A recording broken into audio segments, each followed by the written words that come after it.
ইল্লাল্লাহ সুবহানাল্লাহ ওয়ালহামদুলিল্লাহ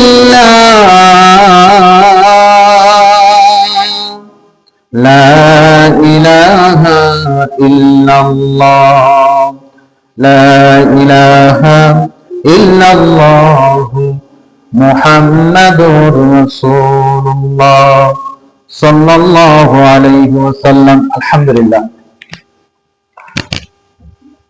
লক্ষ কোটি দুরূদ ও সালাম প্রেরণ করি দুজাহানের সরদার আকায়ে মাওলানা তাজদারে মদিনা আহমদ মুহাম্মদ মুস্তাফা সাল্লাল্লাহু আলাইহি ওয়াসাল্লামের প্রতি। যে প্রিয় নবী তার জীবনের দীর্ঘ 63 বছর উম্মতদের জন্য জীবনের অসংখ্য অগণিত জিনিসগুলো আমাদের জন্য সুন্নাহ হিসাবে রেখে গেছেন। সেই মোতাবেক উম্মতে মুহাম্মাদী গুলো যদি পালন করে চলে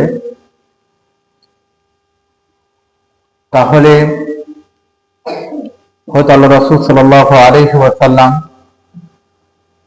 কাল কিয়ামতের দিনে মুসিবতের সময় আল্লাহর আরশ ব্যতীত যে আর কোন ছায়া থাকবে না, আল্লাহর ফরজ বিধান বাদে আল্লাহ রাসূলের সুন্নাহগুলো পালন করার কারণে আল্লাহ রাসূল সাল্লাল্লাহু আলাইহি ওয়াসাল্লাম সে উম্মতের দ্বারা কাছে গিয়ে সে আরশের ছায়ার নিচে তাকে অবস্থান করাবেন। আর এই আরশের ছায়াটা এমন হবে, আল্লাহ রাসূল সাল্লাল্লাহু আলাইহি ওয়াসাল্লাম বলেন, মানুষ দুনিয়ার পাপ কুণ্ঠিলতায় জর্জরিত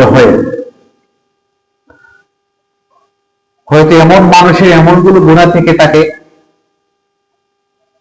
কিয়ামতের দিন এমন অবস্থা হবে তার পাপরাশি যতটুকু হবে তার আযাবও ততটুকু হবে। কারো যদি পাপরাশি ঘন্টা পরিমাণ থেকে থাকে তাহলে তার শরীর থেকে অতটুকু পরিমাণ ঘাম ঝরবে তার পাওয়ার ঘন্টা পর্যন্ত সে ডুবন্ত থাকবে। যার কোমর পর্যন্ত গুনাহের পরিমাণ অতটুকু থাকবে তার শরীর থেকে অতটুকু ঘাম পরিমাণ তার অবস্থান করবে। এখন যদি কারো যদি গলা পর্যন্ত গুনাহের পর্যন্ত পরিমাপ থেকে থাকে তাহলে তার অতটুকু পরিমাণ সে এই পানির মধ্যে সে হাবুডুবু থাকে। তখন সূর্যের উত্থাপ, সূর্যের প্রহর, সূর্যের তেজস্বী এমন হবে কোন মানুষের হয়তো এক বিল্লস পরিমাণ, আধা হাত পরিমাণ তার মাথার উপর অবস্থান করবে। আল্লাহ রাব্বুল আলামিন আমাদের দুনিয়ার জীবনটাকে, আমাকে আপনাকে আল্লাহর ভয় ঢুকিয়ে তার ইবাদত, তার দাসত্ব, তার গোলামি এবং আল্লাহ রাসূল সাল্লাল্লাহু আলাইহি ওয়াসাল্লামের যে সুন্নাহগুলো আমাদের জন্য রেখে গেছেন আমানত হিসাবে, আমরা যেন আমাদের মৃত্যু পর্যন্ত এগুলোকে পালন করে দুনিয়া থেকে বিদায় নিতে পারি। সবাই বলে আমিন। প্রিয় শিক্ষার্থীরা, আজ রজবের 27 তারিখ।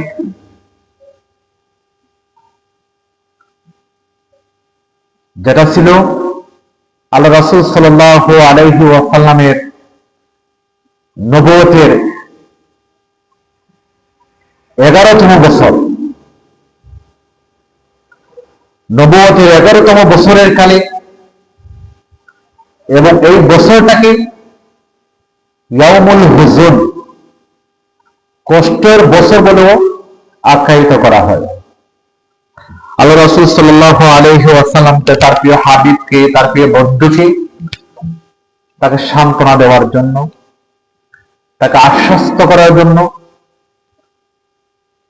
কাফেরদের নির্যাতনকে উপেক্ষা করে তার ঈমানকে পরিপূর্ণতা করার জন্য আল্লাহ রাব্বুল আলামিন তার প্রিয় হাবিবকে দুইটি বিষয় আল্লাহ রাসূল সাল্লাল্লাহু আলাইহি ওয়াসাল্লাম দুনিয়া থেকে তারপর আকাশের মধ্যে নিয়ে যান। সুবহানাল্লাহ। এখন সেই দুইটা বিষয় কি? একটা হচ্ছে আল্লাহ রাসূল সাল্লাল্লাহু আলাইহি ওয়াসাল্লামকে জিবরাইলের মাধ্যমে এক পরিপূর্ণ ঈমান দিয়ে তাকে আবৃত্ত করেন। দুই নম্বর হচ্ছে আল্লাহ রাসূল সাল্লাল্লাহু আলাইহি ওয়াসাল্লাম হিকমা দান করেন। সুবহানাল্লাহ। একটা হচ্ছে ঈমান, একটা হচ্ছে হিকমা। হিকমা শব্দ হচ্ছে প্রজ্ঞা, জ্ঞান। যতটুকু আল্লাহ রাসূল সাল্লাল্লাহু আলাইহি ওয়াসাল্লামকে দিয়েছেন, তাম পৃথিবীর কোন মানুষকে আল্লাহ রাব্বুল আলামিন সেই প্রজ্ঞা আর দান করেন। তাই নবুয়তের 11তম বছরের কালে আল্লাহ রাসূল সাল্লাল্লাহু আলাইহি ওয়াসাল্লামকে রজবের 27 তারিখে সেই মহামণ্ডিত রাতে, সেই রজনীতে তার প্রিয় হাবিবকে সশরীরে অসংখ্য গণিত উলামায়ে কেরাম, মুহাদ্দিসিনে কেরাম এবং কি সাহাবীগণ উল্লেখ করেন, আল্লাহ রাসূল সাল্লাল্লাহু আলাইহি ওয়াসাল্লাম আল্লাহ রাব্বুল আলামিনের কাছে এমন ভাবে সাক্ষাৎ করেন যে দুইটা তীর যতটুকু দ্বার কাছে গিয়ে তাদের সংঘর্ষ হতে পারে, মিলিত হতে পারে, আল্লাহ রাসূল আর আমাদের প্রিয় রব আল্লাহ রাব্বুল আলামিন তার নিকটবর্তী স্থানে গিয়ে তার সাক্ষাৎ করেন। সুবহানাল্লাহ। তাই এই এমন একটি রাত, কুরআন শরীফের প্রতিটা বিষয়, প্রত্যেকটা আয়াত প্রতিটা মুমিনের জন্য, মুসলমানদের জন্য মানা ফরজ।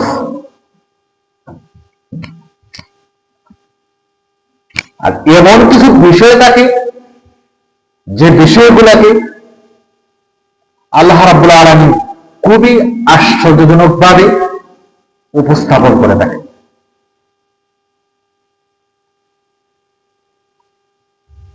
আল্লাহ রাব্বুল আলামিন মানুষকে বোঝানোর জন্য তার বিধানগুলোকে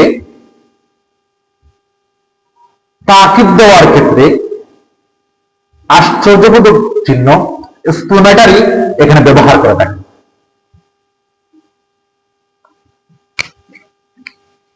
সাপোজ হিসাবে যদি আমি কোন একটা জিনিসের গুরুত্ব বোঝাতে চাই, আমার সাথে ঘটেছে, তখন এই বিষয়টাকে তোমাদের কাছে তাকিদ হিসাবে উপস্থাপনা করি, তাহলে আজ বলতে হবে, কসম করে বলছি আজকে আমার সাথে এই ঘটনা ঘটছে, আর এই ঘটনাটা আমার মনে হয় যার কারোর সাথে ঘটে নাই। আল্লাহর কসম কাটতে পারি, বিভিন্ন কসম কাটতে পারি। তাই কসমের ক্ষেত্রে আমরা শিখতে পারি যে শুধু আল্লাহকে নিয়ে কসম কাটা যাবে, আর কোন বিষয় নিয়ে কসম কাটা। কিন্তু আল্লাহ রাব্বুল আলামিন সামান্য সামান্য বিষয় নিয়ে কসম খাইছে। সবচেয়ে বেশি গুরুত্বপূর্ণ কসম খাইছে 4টা বিষয়ে বা 5টা বিষয়ে উলামায়ে কেরামদের অভিমত রয়েছে, ভিন্ন মতামত রয়েছে। এক, আল্লাহ রাব্বুল আলামিন সূরাতুল আসর সময়ের কসম খাইছেন। থুরের কসম খাইছে, সিনের কসম খাইছে, বিভিন্ন বিষয় রয়েছে, এই বিষয়গুলো কসম খাইছে। কিন্তু আল্লাহ রাব্বুল আলামিন কোনো কিছুর ক্ষেত্রে সুবহান ব্যবহার করেন নাই। কিন্তু আল্লাহ রাব্বুল আলামিন আমাদের প্রিয় নবী হযরত মুহাম্মদ মুস্তাফা সাল্লাল্লাহু আলাইহি ওয়াসাল্লামের ক্ষেত্রে তার প্রিয় নবীকে, প্রিয় হাবিবকে তিনি এত পরিমাণ ভালোবাসেন, এত পরিমাণ মহব্বত করেন, তাই বনী ইসরাইলের সর্বপ্রথম যে আয়াত সুবহানাল্লাযী আসরা, আল্লাহ রাব্বুল আলামিন প্রথমেই সুবহানাল্লাহ শব্দ ব্যবহার করেছেন। সুবহান শব্দের অর্থ আমরা পাইলাম যে আশ্চর্যজনক। তাই কুরআনুল কারীমের মধ্যে লক্ষ্য করে বিষয়টি অনুধাবন করা যায় যে আল্লাহ রাব্বুল আলামিন পবিত্র সেই সত্তা, আর কোরআনের মধ্যে 30টি পারার মধ্যে 6660 আয়াত লক্ষ্য করলে দেখা যায় যে আল্লাহ রাব্বুল আলামিন কোন আয়াতের মধ্যে কোন শব্দ আর বাহিরে বলেন নাই, কিন্তু এই ইসরার আয়াতের মধ্যে আল্লাহ রাব্বুল আলামিন সুবহান শব্দ ব্যবহার করেছেন। এই ব্যবহার করার কারণ হচ্ছে দুনিয়ার সমস্ত মানুষগণকে মহান রব্বুল আলামিন জানিয়ে দেন পৃথিবীতে কিয়ামতের আগ মুহূর্ত পর্যন্ত যা কিছু ঘটনা ঘটবে, যা কিছু হবে, আমার প্রিয় নবীর চাইতে, এই মেরাজের রাত্রির চাইতে আর আশ্চর্য কোন জিনিস আমি আল্লাহ রাব্বুল আলামিন পৃথিবীর মধ্যে আমি ঘটাবো না। তাই আল্লাহ রাব্বুল আলামিন বলেন যে আমি আমার প্রিয় হাবিবের জন্য পৃথিবীতে, দুনিয়াতে কিয়ামত পর্যন্ত আর কোনো কিছু ঘটাবেন না। তাই আল্লাহ রাব্বুল আলামিন এখানে কি শব্দ ব্যবহার করছেন? আর কোন কোথাও সুবহান শব্দ আছে? আসেনি? কোথাও পাবা না। তাই আল্লাহ রাব্বুল আলামিন ইসরার আয়াতের মধ্যে সুবহান শব্দ ব্যবহার করছেন। কার ক্ষেত্রে? আল্লাহ রাসূলের ক্ষেত্রে। কার ক্ষেত্রে? আল্লাহ রাসূল সাল্লাল্লাহু আলাইহি ওয়াসাল্লামের মেরাজ ঘটানোর মাধ্যমে আল্লাহ রাব্বুল আলামিন সুবহান শব্দ ব্যবহার করেছেন। আমরা লক্ষ্য করে দেখতে পাই আজকে এই দুনিয়ার সমাজের মধ্যে, পৃথিবীর মধ্যে যদি কোন মানুষ যদি আকাশ পানে যদি চন্দ্র দেশে যদি যেতে যায়, তাহলে সায়েন্টিফিক ভাবে মেরাজের বিষয়গুলো যদি সামনে আনা হয়, তাহলে আমরা দেখতে পাই প্রায় 2 থেকে 3 বছর পূর্বে ভারতের মাটিতে যখন তারা মহাকাশ যান চালিয়েছিল, এই মহাকাশ যানের মধ্যে থেকে প্রায় 42 দিন যাবৎ তারা শুধু ঊর্ধ্বগামী হয়েছে। সুবহানাল্লাহ। কিন্তু তারা শুধু কোথায় গিয়েছে? চন্দ্রের দেশে অবস্থান করেছে। কয় দিনে? 42 দিনে। এখন পৃথিবীর মধ্যে সবচেয়ে দ্রুতগামী যে যানবাহনটি রয়েছে অ্যাপোলো 11, এখানে গুগলে সার্চ করলে পাবেন। অ্যাপোলো 11 মিনিটে বাংলাদেশ থেকে আমেরিকা, আমাদের বাংলাদেশ থেকে আমেরিকা প্রায় 12 ঘন্টা ব্যবধান। আজকে আমাদের এখানে সন্ধ্যা, তাদের মাত্র সকাল হয়ে থেকে না, এখনো সকাল হয়ে গেছে। অ্যাপোলো 11 দিয়ে কোন ব্যক্তি যদি বাংলাদেশ থেকে আমেরিকা যায়, 1 মিনিটে 4 বার হাত দৌড় করতে পারে। কথা বুঝো নাই কি বলছে? 1 মিনিটে কয়বার? 4 বার। লন্ডন যেতে লাগে কমপক্ষে 12 ঘন্টা থেকে 14 ঘন্টা বা 16 ঘন্টা সময় লাগে। আর অ্যাপোলো 11 দিয়ে সবচেয়ে পৃথিবীর দ্রুতগামী যানবাহন এটা। এটা দিয়ে 1 মিনিট খবর আওয়াজ থেকে আমেরিকা এমন একটা যন্ত্র দিয়ে ইন্ডিয়া 2 থেকে 3 বছর আগে তারা চন্দ্রতে গেছে 5 দিয়ে 8 দিন সময় লাগছে। তাই বর্তমান সময়ে দেখতে পাওয়া যায় আখেরে গুলো ছিল না টেলিস্কোপ, ছিল না অ্যাপেল ইভেন্ট, কিন্তু আল্লাহ রাসূল সাল্লাল্লাহু আলাইহি ওয়াসাল্লামকে প্রায় জমিন থেকে নিয়ে দুনিয়া থেকে 5-7 আসমান অতিক্রম করে লৌহ মাহফুজ কলম অতিক্রম করে মহান রব্বুল আলামিন তার প্রিয় হাবিবকে মুহূর্তের মধ্যে তার কাছে নিয়ে গেলেন। সুবহানাল্লাহ। যে আল্লাহ রাসূল সাল্লাল্লাহু আলাইহি ওয়াসাল্লামের সেই অবিশ্বাস্য সেই ঘটনাকে আল্লাহ রাব্বুল আলামিন মানুষের কাছে, কাফিরদের কাছে দৃষ্টি ফোকাস করার জন্য, মানুষের কাছে এটাকে ইম্পর্টেন্ট হিসেবে উপস্থাপনা করার জন্য, প্রেজেন্টেশন করার জন্য আল্লাহ রাব্বুল আলামিন ঠিক ইসরার প্রথম শব্দের মধ্যে কি শব্দ কইছেন? সুবহানাল্লাহ। তাই আমরা দেখতে পাই মেরাজের এই রাত্রিতে আল্লাহ রাসূল সাল্লাল্লাহু আলাইহি ওয়াসাল্লাম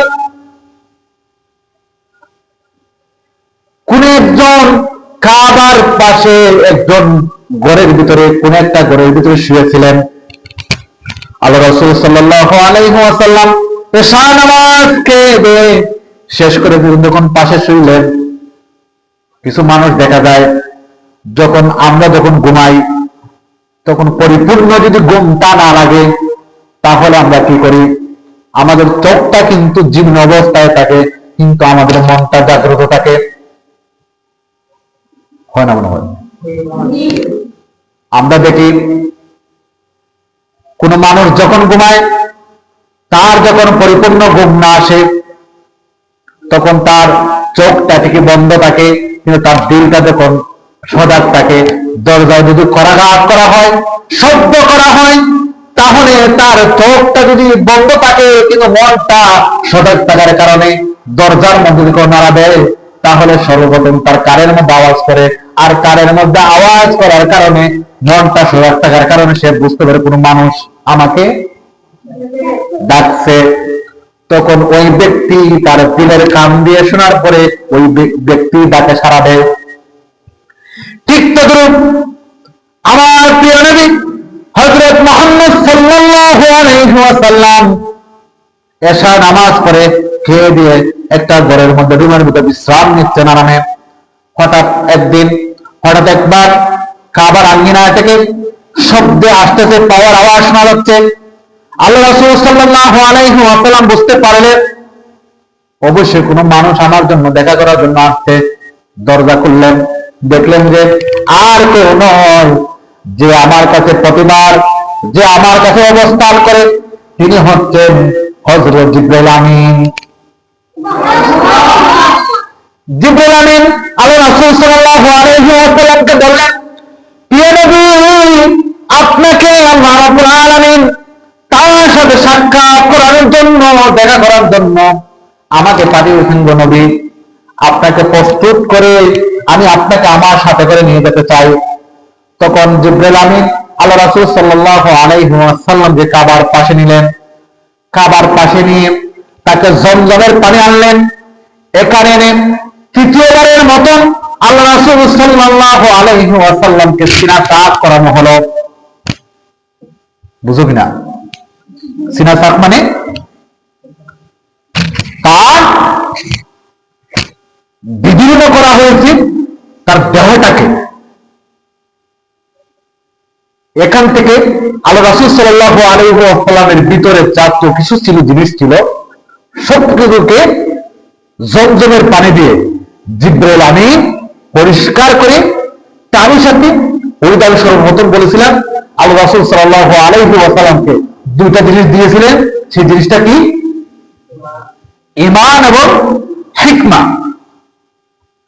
এই দুইটা জিনিস দিয়ে আল্লাহ রাসূল সাল্লাল্লাহু আলাইহি ওয়াসাল্লামকে আবার বুকটাকে একত্রিত করে অপারেশন সাকসেসফুল করে বুরাকের মাধ্যমে আল্লাহ রাসূল সাল্লাল্লাহু আলাইহি ওয়াসাল্লামকে বাইতুল মুকাদ্দাসে প্রায় 350 কিলোমিটারের রাস্তা, এখান থেকে মুফাসসিরগণ, উলামায়ে কেরামগণ, বিভিন্ন হাদিস বিশারদ বলেন এই জায়গাটা অতিক্রম করতে প্রায় 3 থেকে 3.5 দিন লাগে। দেখি আল্লাহ রাসূল সাল্লাল্লাহু আলাইহি ওয়াসাল্লাম বললেন, যখন জিবরাইল আমিন তার আংশিক কাজগুলো শেষ করে আমার কাছে একটা জিনিস উপস্থাপনা করা হলো, প্রেজেন্টেশন করা হলো, সামনে আনা হলো বুরাক। এই বুরাকটা এমন খচ্চরের মতন, আবার উটের চাইতে ছোট, গাধার চাইতে একটু বড়, এটা হচ্ছে বুরাক। আমি বুরাকে উঠলাম, উঠে জিবরাইল আমিনের পথ অনুসরণ করলাম। এই অনুসরণ করার মাধ্যমে আল্লাহ রাসূল সাল্লাল্লাহু আলাইহি ওয়াসাল্লাম ধীরে ধীরে ধীরে ধীরে পথ অতিক্রম করলেন। তিনি দেখলেন, লক্ষ্য করলেন জিবরাইল আমিন যেভাবে যে পথগুলো অনুসরণ করতেছেন, কারো কথা না শুনে, কারো বাধ্য কথা না হয়ে, বুরাক আল্লাহ রাব্বুল আলামিন যেভাবে তাকে নির্দেশন দিয়েছিলেন, আল্লাহ রাসূল সাল্লাল্লাহু আলাইহি ওয়াসাল্লামকে ঠিক ঠিক রাস্তা মতন একবারে বাইতুল মুকাদ্দাস পর্যন্ত পরিপূর্ণভাবে তাকে পৌঁছে দেয়। আমরা দেখতে পাই বুরাকে যখন আল্লাহ রাসূল সাল্লাল্লাহু আলাইহি ওয়াসাল্লাম অবস্থান করেন, এই যানবাহনটাকে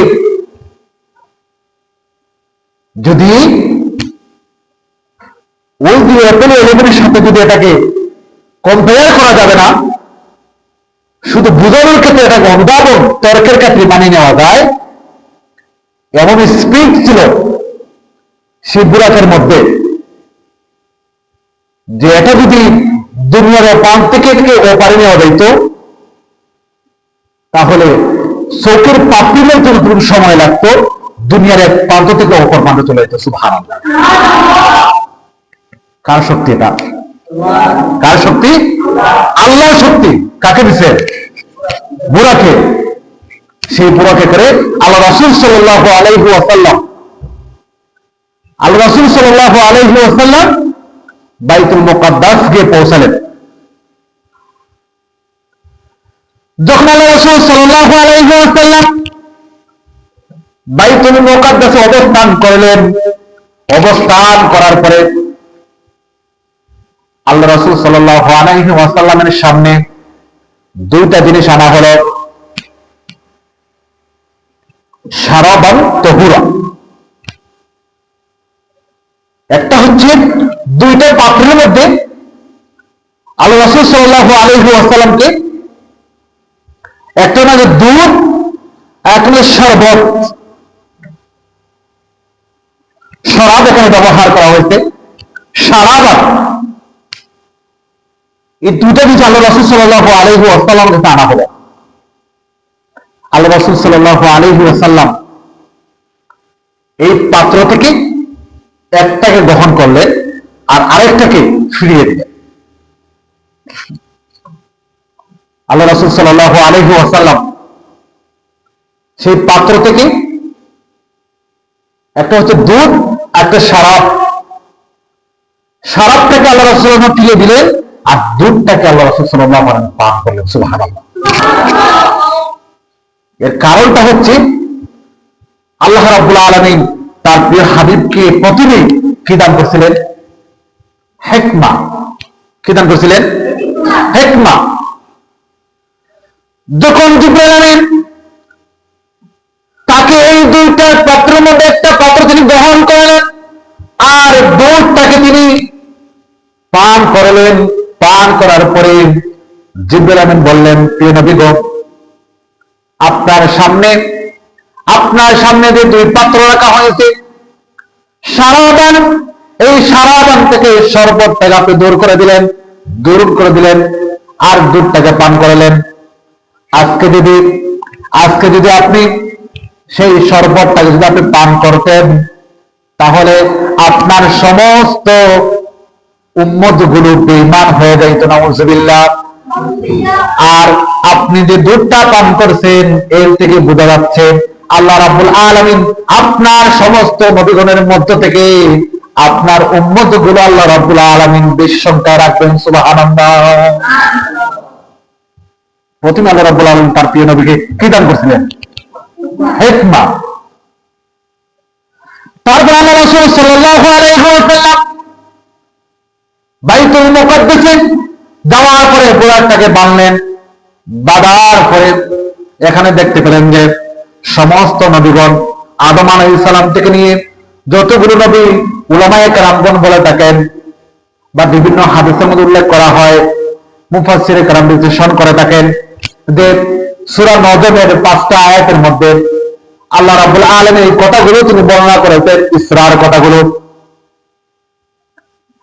কথাগুলো উল্লেখ করে বলেন, যখন আল্লাহ রাসূল সাল্লাল্লাহু আলাইহি ওয়াসাল্লাম বাইতুল মুকাদ্দাসে অবস্থান করেছিলেন, অবস্থান করার পরে সমস্ত নবী এবং পয়গম্বরদের সাথে তার মিলিত সাক্ষাৎ হয়। সাক্ষাৎ হওয়ার পরে কে ইমামতি করবে এবং কে নামাজ পড়াবে, এটার একটা দ্বিধাদ্বন্দ্ব চলছিল। কিন্তু আল্লাহ রাব্বুল আলামিন তার প্রিয় নবীকে, তার প্রিয় হাবিবকে সম্মানিত করার জন্য সকল নবীগণকে নির্দেশ দিলেন। বললেন যে আজকের যে ইমামতি নামাজটা দায়িত্ব পালন করবে আর কেউ পালন করবে না। এই আখির জামানার নবী আমাদের প্রিয় হযরত মুহাম্মদ সাল্লাল্লাহু আলাইহি ওয়াসাল্লাম 1 লক্ষ মতান্তরে 2,24,000 নবী পয়গম্বরকে নিয়ে আল্লাহ রাসূল সাল্লাল্লাহু আলাইহি ওয়াসাল্লাম ইমামতি নামাজ আদায় করেন। যে আল্লাহ রাসূল সাল্লাল্লাহু আলাইহি ওয়াসাল্লাম 1 লক্ষ মতান্তরে 2,24,000 নবী এবং পয়গম্বরদের নিয়ে বাইতুল মুকাদ্দাসে ওইখানে তিনি ইমামতি করেছিলেন। করার কারণ হচ্ছে দুনিয়ার সমস্ত নবী এবং পয়গম্বরকে আল্লাহ রাসূল সাল্লাল্লাহু আলাইহি ওয়াসাল্লাম জানান দিচ্ছিলেন যে আল্লাহ রাব্বুল আলামিন এই পৃথিবীটার জমিনটাকে তোমাদের যা কিছু ছিল সবকিছুকে রহিত করে দিয়ে আমার বিধানটাকে বাস্তবায়ন করার জন্য আল্লাহ রাব্বুল আলামিন সকল নবীদের সেরা নবী, সকল নবীদের ইমাম হিসাবে আমাকে আল্লাহ রাব্বুল আলামিন কবুল করেছেন। আল্লাহ রাসূল সাল্লাল্লাহু আলাইহি ওয়াসাল্লাম এখান থেকেই তিনি নামাজ আদায় করে যখন এখানে সকল নবীদের সাথে সাক্ষাৎ করে তিনি ঊর্ধ্বগামী হবেন, তখন আল্লাহ রাসূল সাল্লাল্লাহু আলাইহি ওয়াসাল্লামের সামনে রফরফ নামে একটা জিনিস, যেটা 4 কোণা বিশিষ্ট, এটার মধ্যে আল্লাহ রাসূল পাথরের মতো আল্লাহ রাসূল সাল্লাল্লাহু আলাইহি অবস্থান করে প্রথম আসমান, দ্বিতীয় আসমান, চতুর্থ আসমান, এখানে বিভিন্ন বিষয়গুলো রয়েছে, এদিকে যাচ্ছি না। আল্লাহ রাসূল সাল্লাল্লাহু ঊর্ধ্বগামী হলেন। সূরা নজমের মধ্যে বিষয়গুলো পাওয়া যায় যে আল্লাহ রাসূল সাল্লাল্লাহু আলাইহি ওয়াসাল্লাম প্রথম আসমানে গেলেন, আদম আলাইহিস সালামের সাক্ষাৎ হয়, ইব্রাহিম আলাইহিস সালামের সাক্ষাৎ হয়, এভাবে ধাপে ধাপে 7ম আসমানে গেলেন। যাওয়ার পরে সিদরাতুল মুনতাহায় গেলেন। আল্লাহ রাসূল সাল্লাল্লাহু আলাইহি তার সাথে জিবরিল আমিন ছিলেন। সেখানে গিয়ে কিছু দূর যাওয়ার পরে আর জিবরিল আমিন অগ্রসর হলেন। সেখানেই আল্লাহ রাসূল সাল্লাল্লাহু আলাইহি ওয়াসাল্লাম তার প্রিয় হাবিবকে, তার প্রিয় নবীকে আল্লাহ রাব্বুল আলামিন তার সাক্ষাৎ করেন। এখানে উল্লেখ করা হয় যে আল্লাহ রাসূল সাল্লাল্লাহু আলাইহি ওয়াসাল্লামের একটা বিষয় থাকে, যে বিষয়গুলো একমাত্র উলামায়ে কেরামগণ, মুহাদ্দিসিনে কেরামগণ যে তার সমকক্ষভাবে এমনভাবে তাকে গ্রহণ করেন যে দুনিয়ার কোন মানুষের বস্তু দিয়ে, দুনিয়ার কোন মানুষের চর্মচক্ষু দিয়ে যেটাকে অনুধাবন করা যাবে না, বিশ্লেষণ করা যাবে না, আল্লাহ রাসূল সাল্লাল্লাহু আলাইহি ওয়াসাল্লামকে আল্লাহ রাব্বুল ওই রূপে তার প্রিয় নবীকে সাজিয়েছিলেন। কারণ তুর পাহাড়ে সবচেয়ে বেশি আল্লাহর সঙ্গে কথা বলেছেন মুসা কালিমুল্লাহ, অসংখ্য কথাবার্তা বলেছেন, ডিসকাস করেছেন। আল্লাহ রাসূল সাল্লাল্লাহু আলাইহি ওয়াসাল্লাম আল্লাহর সাথে সাক্ষাৎ করলেন, মুসা কালিমুল্লাহ আল্লাহর সাথে সাক্ষাৎ করার জন্য, কথা বলার জন্য আল্লাহকে শর্ত দিলেন, মাবুদ আপনি যে আমার সাথে কথা বলেন, আমার তো মন ভরে না, আমার তো কি করে না, মন ভরে না। এখন আমার খুব ইচ্ছা হয়, আমার মনে খুব বাসনা, আমার মনে খুব যাব না, তা আপনাকে আমি কি করব, সরাসরি দেখব। আল্লাহ বললেন পারবেন, কখনোই পারবেন আমার সাথে দেখা করতে, কারণ দুনিয়ায় কোন চর্মচক্র দিয়ে আল্লাহকে দেখা সম্ভব কি সম্ভব না, কখনো সম্ভব না। মুসা আলাইহিস সালাম ছিলেন খুবই জেদি, খুবই রাগান্বিত ব্যক্তি। মুসা কালিমুল্লাহ আল্লাহকে বললেন, আপনি যদি আমাকে দেখা না দেন তাহলে তোর পাহাড় থেকে আমি চুল পরিমাণ আমি সরে যাব না, আপনার দিনের দাওয়াত আমি দেব না, বন্ধ করে দেব। তখন মুসা কালিমুল্লাহকে সান্ত্বনা দেওয়ার জন্য আল্লাহ রাব্বুল আলামিন প্রস্তুত করে তোর পাহাড়ে নিলেন। তোর পাহাড়ে নিয়ে মুসা কালিমুল্লাহর সাথে আল্লাহ বললেন, তুমি তো আমাকে দেখার জন্য জেদ ধরেছ, তুমি তো আমাকে দেখার জন্য পাগল হয়ে গেছ, আমি জানি তুমি আমার সেই নূরের তাজল্লিতে পরিমাণ থাকতে পারবে না, তারপরে যে তোমার ইচ্ছে রয়েছে তা আমার দেখার জন্য, ঠিক আছে আমি তোমাকে দেখা দিচ্ছি, তুমি প্রস্তুত কিনা? মুসা কালিমুল্লাহ বললেন, আমি কি আছি, প্রস্তুত আছি, আপনি আমাকে দেখা দেন। এটা হচ্ছে আল্লাহ এবং তার বান্দার সাথে আশিক এবং মাশিকের খেলা। আল্লাহ রাব্বুল আলামিন মুসা কালিমুল্লাহকে সাক্ষাৎ দেওয়ার জন্য আল্লাহ রাব্বুল আলামিন যখন 700 পর্দা একে একে তুললেন, সরালেন, মুসাকে বললেন, মুসা তুমি প্রস্তুত কিনা? মুসা বললেন, রব আমি তো খুব আগ্রহের সাথে বসে আছি, অপেক্ষা করছি আপনাকে দেখার জন্য, তাড়াতাড়ি কি করে দেখা দিয়ে আমাকে সান্ত্বনা করেন। কারণ আপনাকে আমি কি বলি, অডিও কলে আপনার সাথে কথাবার্তা বলছি, আমার তো মন কি সবসময় বলবো না, এখন ভিডিও করে দেখা দরকার, এটা তোমরা ভিডিও করে দেখা তখন জানি। এটা হচ্ছে আল্লাহ রাসূল সাল্লাল্লাহু আলাইহি ওয়াসাল্লামের একটা বর্ণনা দেওয়ার ক্ষেত্রে তার যে গ্রহণযোগ্যতা, আল্লাহ রাসূল সাল্লাল্লাহু আলাইহি ওয়াসাল্লামের যে প্রায়োরিটি আল্লাহ রাব্বুল আলামিন দিয়েছেন এই বিষয়গুলো, তখন আল্লাহ রাব্বুল আলামিন তার 700 নূরের পর্দা ফাঁক করে একটু সরিয়ে মুসাকে বললেন, মুসা তাকাও। মুসা কালিমুল্লাহ আল্লাহ রাব্বুল আলামিন তাকিয়ে শুধু এদিকে তাকাইছি, নূরের তাজাল্লিতে সবকিছু চুরমার জ্বলে শেষ। আসতে হোক, শুধু নূরের তাজাল্লিতে তুর পাহাড় জ্বলে একবার সারকার হয়ে গেছে। কিছুক্ষণ পরে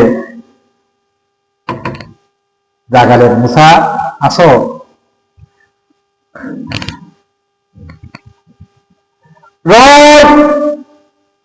আপনাকে আমি দেখবো কি, আপনার সাথে আমি কিভাবে কথা বলবো, আমার হিম্মত নেই, সাহস নেই। আপনাকে দেখার স্বাদ আমার মিটে গেছে, আপনার 700 নূরের তাজাল্লি এমন ভাবে চমকিত হয়েছে, আমি এমন ভাবে ভয় পেয়েছি, আমার মনে হয়েছে যে আমি মুহূর্তের মধ্যে আমার চাঁদটা উড়ে চলে গেছে। আপনাকে দেখার আর আমার কোন ইচ্ছে।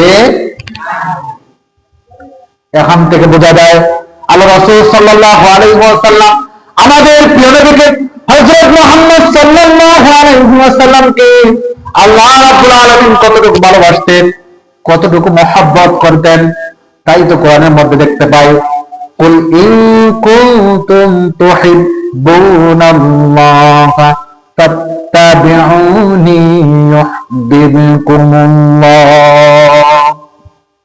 যে আমরা যদি আল্লাহর ভালোবাসা পেতে চাই, আমরা যদি আল্লাহর ভালোবাসা যদি আমরা অর্জন করতে চাই, তাহলে আল্লাহ রাব্বুল আলামিন জানিয়ে দেন, তোমরা যদি আমার ভালোবাসা পেতে চাও, আমাকে ভালোবাসতে চাও, তাহলে সর্বপ্রথম আমি সন্ধান দিচ্ছি, রাস্তা তুলে দিচ্ছি, বাতলিয়ে দিচ্ছি, আমার প্রিয় নবীকে হযরত মুহাম্মদ সাল্লাল্লাহু আলাইহি ওয়াসাল্লামকে তোমরা মনে পানে।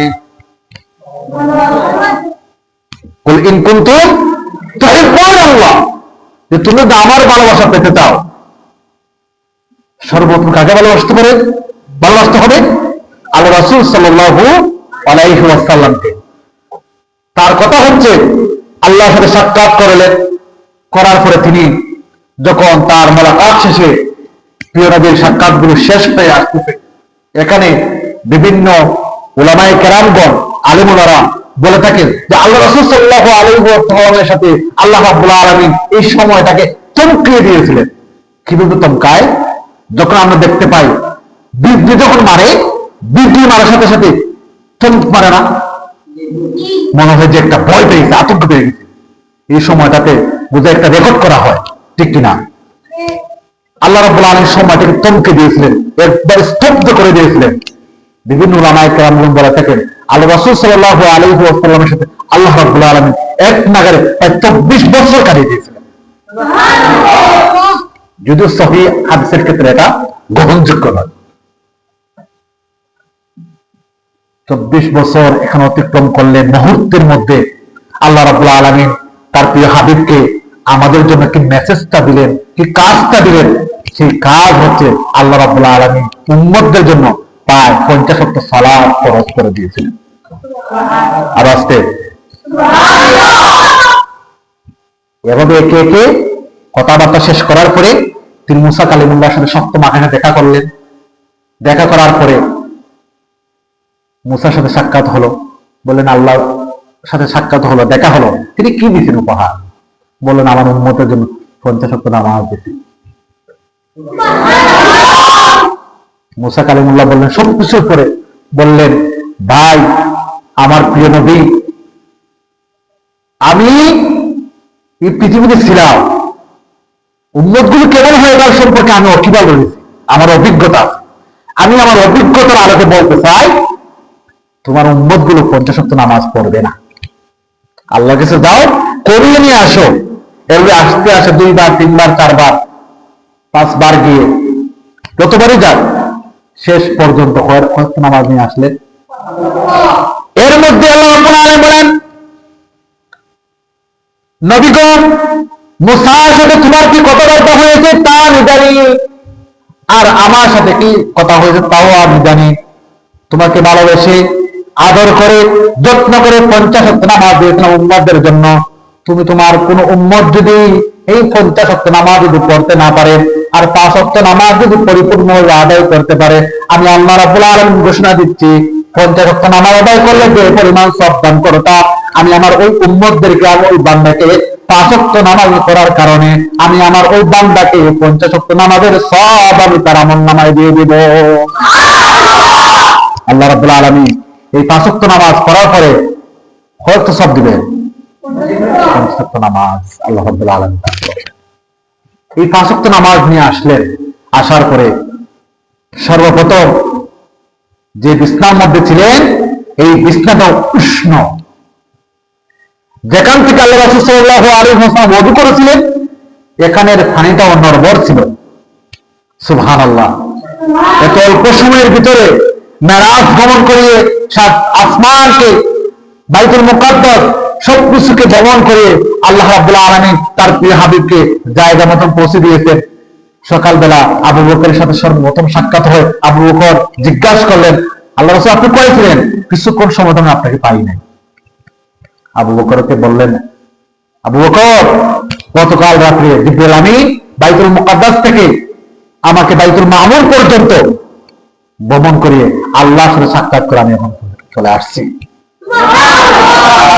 আবু বকর বিনা বাক্যে যে কথাগুলো আমাদের পূর্বে আলোচক আমাদের ভাই সাইকুল ভাই বলে গেছেন, যে আল্লাহ রাসূল সাল্লাল্লাহু আলাইহি ওয়াসাল্লাম সর্বপ্রথম যে ব্যক্তিকে বিশ্বাস করেছে তিনি হচ্ছেন প্রথম একজন কালিমার ধারক বাহক, সত্যবাদী, সিদ্দিক। তিনি হচ্ছেন প্রথম খলিফা আবু বকর রাদিয়াল্লাহু তাআলা। আমি কথা বলে শেষ করব। একদিন সহিহ হাদিস, আল্লাহ রাসূল সাল্লাল্লাহু আলাইহি ওয়াসাল্লাম চন্দন রাত্রিতে আয়েশাকে নিয়ে গপ করতেছেন। উম্মাহাতুল মুমিনিন আয়েশা রাদিয়াল্লাহু তাআলা আনহা আল্লাহ রাসূলকে জিজ্ঞাসা করলেন, আল্লাহ রাসূল, আপনার কাছে আমাদের খুব একটা প্রশ্ন জানতে ইচ্ছা করে, আপনাকে আমাকে বলবেন? তখন আল্লাহ রাসূল সাল্লাল্লাহু আলাইহি ওয়াসাল্লাম আয়েশাকে আশ্বস্ত করে বললেন, প্রিয় বিবি, হে, তুমি কি জানতে চাও আমাকে বলো। তিনি বললেন, আমি আপনার কাছে জানতে চাই, ওই যে অসংখ্য অগণিত তারকারাজি দেখা যায়, ওই অসংখ্য তারকারাজির সমতুল্য এই দুনিয়ার মধ্যে কোন মানুষের সব আছে কিনা। আল্লাহ রাসূল সাল্লাল্লাহু আলাইহি ওয়াসাল্লাম বললেন, আছে, অবশ্যই আছে। বললেন, কার কোন? আয়েশা রাদিয়াল্লাহু তাআলা আনহা চিন্তা করলেন, ভাবলেন, মনে হয় বললেন যে হয়তো আমার বাবার কথা বলবেন। আয়েশা রাদিয়াল্লাহু তাআলা বাবার নাম কি? আবু বকর রাদিয়াল্লাহু তাআলার কথা বলবেন, কিন্তু বললেন না, হয়তো ওমর রাদিয়াল্লাহু তাআলা আনহুর সব আকাশে যত তারা আছে তার সাথে বেশি সব আছে হযরত ওমর রাদিয়াল্লাহু তাআলা আনহুর। মন খারাপ হয়ে গেল আয়েশা। আল্লাহ রাসূল সাল্লাল্লাহু আলাইহি ওয়াসাল্লাম বুঝতে পারলেন, বললেন, আয়েশা, হে আমার প্রিয়তমা স্ত্রী, শোনো শোনো, তোমাকে আমি বলি, আকাশের যত পরিমাণ তারা রয়েছে এর চাইতে বেশি গুণ সব ওমরের রয়েছে। তোমাকে একটা ঘোষণা আমি দিচ্ছি, যেদিন আমি ক্লান্ত ছিলাম, কারো কাছে কোনো সাহায্য পাচ্ছিলাম না, কারো উপর কোনো ডিপেন্ড করতে পারছিলাম না, ভরসা করতে পারছিলাম না, আমি মক্কা থেকে মদিনা হিজরত করেছিলাম। মক্কা থেকে হিজরত করেছিলাম। আমার সফর সঙ্গী, আমার বন্ধুবর, আমার সাথী আবু বকর রাদিয়াল্লাহু তাআলা আনহু ওই রাত্রিতে মক্কা থেকে মদিনায় যত পরিমাণ জায়গা অতিক্রম করেছিলেন, এই রাত্রিতে আল্লাহ রাব্বুল আলামিন আবু বকরকে যতটুকু সওয়াব দান করেছেন, আকাশে যত তারা রয়েছে লক্ষ কোটি কোটি তারার চাইতে সবের চাইতে আবু বকর ওই দূরের সওয়াব আল্লাহ রাব্বুল আলামিন বেশি দিয়েছেন। নেক কাজের সওয়াব আছে কিনা নাই? আছে কিনা নাই? আল্লাহ রাব্বুল আলামিন আবু বকরের সাথী ছিলেন, তাকে সিদ্দিক নামে উপাধি দিয়েছিলেন। আবু বকর রাদিয়াল্লাহু তাআলা সর্ব বিশ্বাস করলেন। করার পরে কাফেররা বিভিন্ন প্রশ্নগুলো করেছে, বিভিন্ন প্রশ্নের জবাবগুলো আল্লাহ রাসূল দিয়েছেন। তো এই থেকে শিক্ষা হচ্ছে যে আল্লাহ রাসূল সাল্লাল্লাহু আলাইহি ওয়াসাল্লাম মেরাজ সত্য, এটাকে অস্বীকার করার, যে অস্বীকার করবে সে কাফের, সে কি কাফের। তো ওই রাত্রিতে আল্লাহ রাসূল সাল্লাল্লাহু আলাইহি ওয়াসাল্লাম আমাদের জন্য নামাজ আনছেন। এই রাত্রিতে নামাজ যারা আদায় করবে, যারা পরিপূর্ণ ঈমানদার থাকবে, আল্লাহ রাব্বুল আলামিন তাদেরকে মাফ করে দিবেন। আর ওই রাত্রিতে যে ব্যক্তি শিরক কাজ করবে না, আল্লাহ রাব্বুল আলামিন ওই ব্যক্তিকেও কি করবেন? মাফ করে দিবেন। তাহলে এই রাত্রি থেকে আমরা শিক্ষা পাই তিনটা। একটা হচ্ছে আল্লাহ রাসূল সাল্লাল্লাহু আলাইহি ওয়াসাল্লাম যাবতীয় যত বিধিবিধান রয়েছে আমাদেরকে মানতে হবে। দুই নম্বর হচ্ছে আল্লাহ রাব্বুল আলামিন ওই রাত্রিতে দুই ধরনের মানুষ বাদে সকল মানুষকে আল্লাহ মাফ করে দিবেন। স্বাভাবিকভাবে আমরা যে ইবাদতগুলো করে থাকি এই রাত্রিতে করলে আল্লাহ রাব্বুল সব দিবেন। এখন দুই ধরনের মানুষ কি? একটা হচ্ছে যারা মুশরিক, তাদেরকে আল্লাহ রাব্বুল আলামিন কি করবেন না? মাফ করবেন না। আর যারা শিরক করে আল্লাহ রাব্বুল আলামিন তাদেরকেও মাফ করবেন। এই দুই শ্রেণীর মানুষ যাবে, যারা আল্লাহর কাছে ওই রাত্রে তওবা করে নামাজ পড়বে, নফল ইবাদত করে আল্লাহর কাছে চাইবে, আল্লাহ রাব্বুল আলামিন তাদেরকে, কথা বোঝা গেছে? তাই আল্লাহ রাব্বুল আলামিন ওই রাত্রিতে আমাদেরকে সঠিকভাবে বেদাতকে দূর করে দিয়ে তার ইবাদত গোলামি করার তৌফিক দান করুন। ওয়া আখিরু আলহামদুলিল্লাহি রাব্বিল আলামিন। আসসালামু আলাইকুম ওয়া রাহমাতুল্লাহি ওয়া বারাকাতুহু। আমাদের মুনতাসির ভাই